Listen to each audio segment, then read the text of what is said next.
bolalarga, yoshlarga eng haligi jamiyatda ish beradigan avlod bugun mana shunga bog'lanib qaram bo'lib qolayotgani albatta og'riqlidir. Buni shunchaki o'yin kulgi bilan yoki bir kayfiyat bilan o'tkazish mumkin emas. Bunga beparvo qilishlikni imkoniyati yo'q. Sababi biz bugun kim uchun yelib yuguryapmiz? Kim uchun mehnat qilyapmiz? Kim uchun o'qqa cho'qqa uryapmiz? Kimnidir haligi zardasiga, rahbarning qosh qovog'iga bir xodim sifatida nima uchun chidab kelyapmiz? Bolalarimizni haligi yetuk farzand bo'lishlari uchun, kelajagi uchun, ertangi kunda ular bizni haligi mehr bilan alqab bizni boqishlari uchun hammasini qilyapmiz. Lekin ularni mana bu narsalar bu illatga bog'lanib qolishi albatta u aytadi-yu, yoshingiz katta bo'lgandan keyin ota-onani yillar qaritmaydi, farzandlar qaritib qo'yishi mumkin. Shundan asrasin. Bu katta musibat masalan oila uchun, to'g'rimi? Endi Mohira opa o'sha turlar dedim. Bugun juda bir ming xil turi bor ekan-da buni ham. Oldin mana giyohvand desa, giyohvand modda bo'ldi, shu tushunilgandi. Lekin bugun sintetik deyishyapti moddalar, mana hali elektron sigaretalarni ichida deyishyapti. Shularni ayting. To'g'ri aytasiz, oldingi narkotik moddalarimizni biz an'anaviy narkotik moddalar deb hozir ham aytiladi, chunki oldin bo'lgan, buni hamma biladi, aytganingizdek. Hozir psixotrop dorilarimiz chiqqan, o'zicha menga shu savol berishardi, shu psixotropni yo'qib tashlashinglar bo'lmaydimi deb. Shu dars o'tayotganimda. Lekin aslida buni olib qaraydigan bo'lsa, bu bemorlarimizga juda ham kerak, muhim, eng kerakli dorilar. Ya'ni uxlatuvchi, og'riq qoldiruvchi, tinchlantiruvchi dorilar. Olib qaraydigan bo'lsangiz, buni nevropatologlar yozadi, onkolog vrachlarimiz yozadi, travmatologlar. Onkologlar qachon og'riq bo'lganda, ya'ni kuchayib ketganda, oxirgi nimalarda.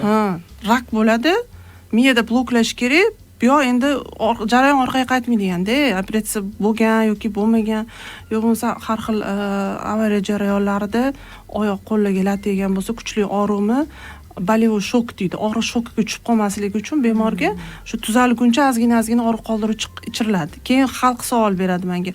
Buni ichayotganda ular narkoman bo'lib qolmaydimi? Ya'ni qaram bo'lib qolishmaydimi psixotrop doriga? Yo'q, qaram bo'lishmaydi, chunki o'chog'i bor. Men bir marta tibbiyot kollejida necha yil oldin dars o'tganimda juda ham o'zimga yoqqanda, keyin bitta bola chiqib ketmasam, opa degan, siz shunaqa dedingiz, men o'zimdan qo'rqaman. Menda kasalim bor, og'riq qoldiradigan dori ichaman. Siz aytayotgan dorini 7 ta ichaman, ta'sir qilmaydi dedi. Doq qildim deb, kam dedim, oting nima dedim, shu otim nimasi dedi. Sen xotir olmang, sani ichingda dedim, kasallik bor. Ya'ni o'choq bor. Dori boradi, o'sha yoqqa borib parchalanadi. U borib rohatlanishga, ruhiy bir narsa kayfiyat olishga qolmaydi. Va biza bemorlarimizga vrachlarimiz yozgandan keyin chiqib ketayotganda, mana tuzaldingiz, xudo xolisa dorini kamaytiramiz deb boshida bittadan, keyin yarimta, 4dan1, keyin sekin astalik bilan, ya'ni sxema bilan bosqichma-bosqich chiqib ketishadi.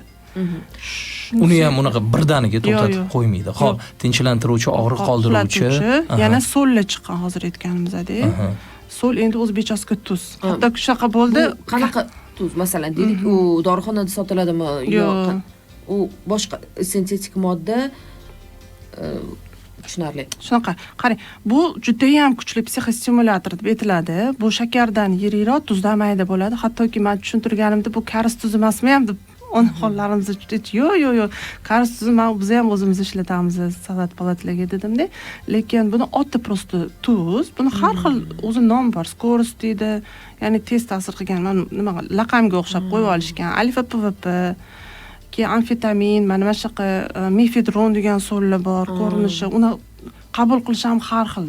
Qarang, Mohira opa, endi bitta narsa, boya biz o'sha ruhiy holat haqida gaplashdik, ya'ni qaysi jarayonda o'zgaradi, o'sha qaysi belgilar va agressiv bo'lib qolish holatlari bu o'sha modda yetishmayotganida. Ana endi deylik, qabul qilgan o'sha o'smir yoki yosh, qabul qilgan inson uni ruhiyatida qanaqa o'zgarish? Ya'ni oqibati. Yo'q, oqibati emas, mana qabul qildi. Biz hozir o'sha kayfda yuribdi-da, o'sha nimada. Unda qanaqa bir ruhiyati o'z-o'zidan haligi osmonda uchib yurgandek bo'ladi, agressivlik ketadi boyaga, Botir. Bu ham to'g'ri savol. Qarang, misol uchun agressivlik, ya'ni u boyaga aytganimiz lomka, ya'ni abstinent sindrom deb biz aytamiz tibbiyot tilida. Qabul qilgandan keyin, ya'ni o'sha dozasini oldi, qanaqa psixostimulyatorlar bor, tinchlantiruvchilar bor. Tinchlantiruvchi boya dorilar ham aytdik-ku, tinchlantiruvchi o'z nomidan tormozlaydi. Uxlatadi odamni, asablarini tinchlantiradi. O'zi aksincha jizaki, jahli tez, nima deydi, tinch, mehribon, hamma ko'ziga chiroyli ko'ringan, kayfiyati zo'r, muloyim, mehribon bo'lib qoladi. Mana bu stimulyatorlarda boya aytdim, anu yer ko'lab podol tozalagan ko'p psixostimulyator qabul qilganlar-da. Shuning uchun hamma yoq qo'zg'alib ketadi.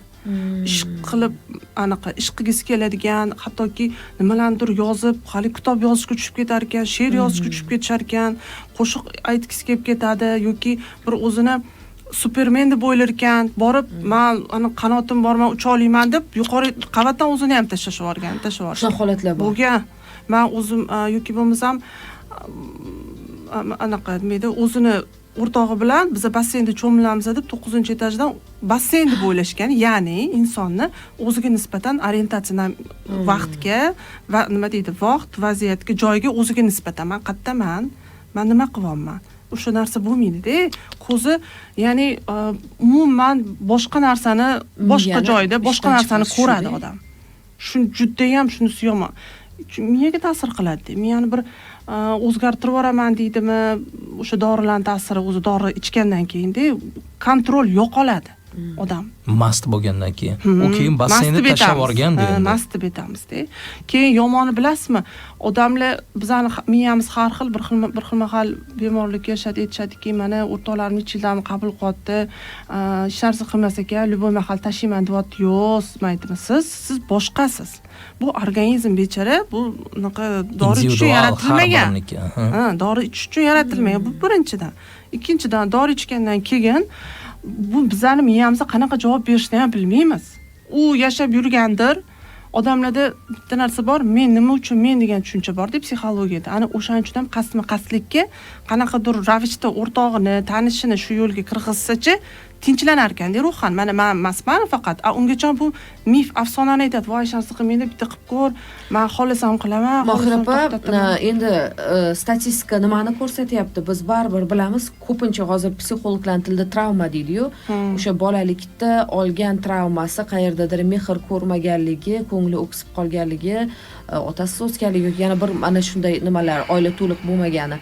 O'sha moyillik qaysi darajada yuqori bo'lyapti? Statistika deganingiz qanaqa vaziyatda bilasizmi? Men shuni o'zim ko'p o'ylayman-da, mana suhbat qilganda, bemorlik kelganida.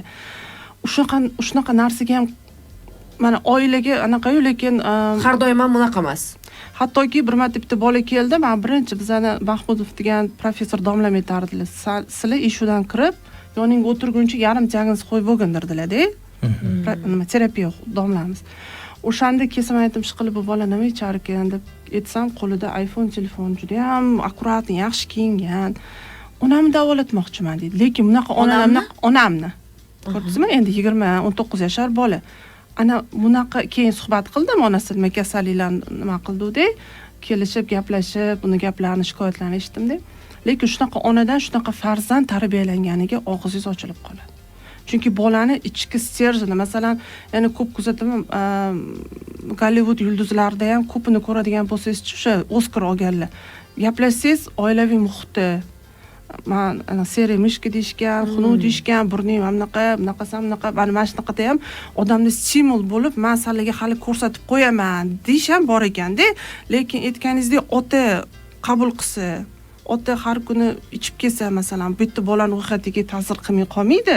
Lekin qaysidir bolalar mana adam qildi, men bu ishni qilmayman deydi-da, qaysidir bolalar kechirasiz, bir marta kelishdi, biz 3 kishimiz, ota ichkilik bilan turyapti hisobda, o'g'il bittasi geroin bilan turyapti, bittasi psixostimulyator bilan turyapti. Onani sho'ri dedim. Ona bechora Xudoga nima yozibdi? Mana qarang, bitta mayli salladan ko'ring, baxtimmi, otang bunaqa bo'lsa ham deb shu ona niyat qilmaganmikin? Mana mashqa tarafi ham bor-da. Biz amma zo'rman, xotin masalan oliy ma'lumotlimiz, zo'r joylarda ishlaymiz, bolalarimiz zo'r bo'ladi ham deb bo'lmas ekan, yoki mayli otang ham bunaqa, sandan nima ko'rardim ham deb bo'lmas ekan-da. Motivatsiya berib, endi yana bitta tarafi bor-da, biz bolalarimizga do'st bo'lishimiz kerak ekan. Qanaqa bo'lsa ham muammosini bizga yetish kerak. Men siz uning qo'liga cho'nchagiga $1000 solib qo'ying, bu mehr degani emas. Dardi bormi, qanaqadir muammosi bormi, kelib birinchi oyim mana shunaqa siz uni eshita olishingiz kerak-da. Yaxshisi gapini ham, yomon gapini ham. Masalan, buni yosh bolalaringiz katta bo'lganini bilasiz-da. Haligi bir xil ushvorgiz keladi, bir yaxshi gapirgiz keladi va yaxshi gapirsam erkalanib ketmasmikin deysiz. Yomon gapirsam jahli chiqib borib dori ichib qo'ymasmikin deysiz. Bitta gap kam, ikkita gap ko'p, bir hamta gap yo'q. Mana o'smirlik davri aynan shunaqa. Ona o'sha bola bilan o'smirlik davrini boshqatdan o'tkazadi. Voy, men bunaqa bo'lmaganman-u. Men gap siz o'zingizga shunaqa bo'lmagansiz, lekin onangizlardan so'rash kerak qanaqa bo'lganingiz. Ularga ham oson bo'lmagan. Hozir bola ham o'zini yomon deb o'ylamaydi. Oyim sharsiz bilmaylar, adam bilmaylar. Men zo'rman, voy silib menga meni tushunishmayapti. To'p shunaqa. Har bitta davrni yoshlarini aytadigan gapi bu. Mohira, farzandlaringiz bor-a? 3 o'g'lim bor. Ularni qanaqa, o'smir yoshda yoki ular o'smirlikdan o'tgan? Yo'q, katta o'g'lim 18 yosh, institutda o'qiyapti. Ikkinchi o'g'lim 16 yosh, uchinchi o'g'lim 10 yosh. Uchta o'g'il oson emas sizga ham. Yoshlarini ham eshitdingiz-a? Ha. O'smirlik yoshini biz ancha oldin boshlagan edi va o'g'il bolalarda qarang, yaxshi. O'zingizdan kelib chiqaylik. Misol uchun o'g'il bolada shunaqa tushuncha bo'ladi. Meniki, masalan, ona uni nimasida, baribir biz bilan qaramog'ida bo'lamiz-da. Aytadi, oyim ham kiyimingizni kiymang, oyim unaqa demang, oyi даже ishga bormang, pulim ko'paysa siz ishlatmay uyda olib o'tiraman ham deyshadi-da. Sen kimsan, jim o'tir, mundoq desangiz hamchi, qanaqa men o'zim ham shu sohada bo'lganimga, voy to'xtab tur, unaqa ham deyish kerak emas. Ha, bolam xudo xolasa aytish kerak-da, qiyin-da.